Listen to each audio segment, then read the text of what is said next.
Namukele ngani zakwethu kuyona i-channel laba futhi sibheka nje lapha kunodaba oluthinta kakhulukazi lezi ndawo esithi indawo ke ezikhiqiza noma ke ezikhipha imikhiqizo engekho emthethweni.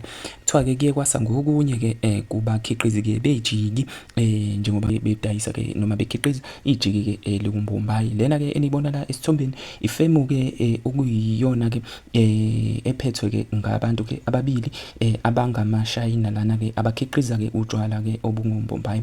Nikhumbule ukuthi ke esikhathini esiningi isemaklabhini noma ke isendaweni lezi ke singathi ke zidayisa ke ama-liquor stores la ono khona ama-China. Abantu abaningi banako ukukhala ngazo izinto ke ezifana nalezi la uthola khona ke kudayiswa ke utshwala obu-cheap ngenye indlela, kodwa ke ukuthola ukuthi ke kuma-retailer shops ngempela ke afanelekile lobo butshwala abizi lawo manani lawo.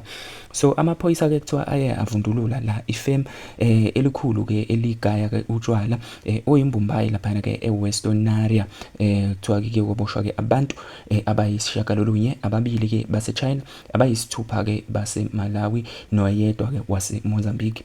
Kuleli femu ke kuthiwa amaphoyisa athole ke umshini osetshenziswa ke ukukhiqiza utshwala, imoto oyohlobo lwe-Nissan, imphongolo ke egcwele ke ugologo ubovu nomhlophe ke wenani ke elingaphezulu kuka-600,000. Kuthiwa lana ke bekukhona namabhokisi namabhodlela ke katshalwa lana ke lamabhodlela ke katshwala anamalebuli ke adume kakhulu ke atholakala khona ezitolo ezahlukahlukene njengoba nibona ke izithombe ke ngokuhlukahlukana ke kwazo. So bafowethu, ake niphawule ngalo lolu daba la ku-comment section. Don't forget to like this video and to comment and to subscribe to this channel.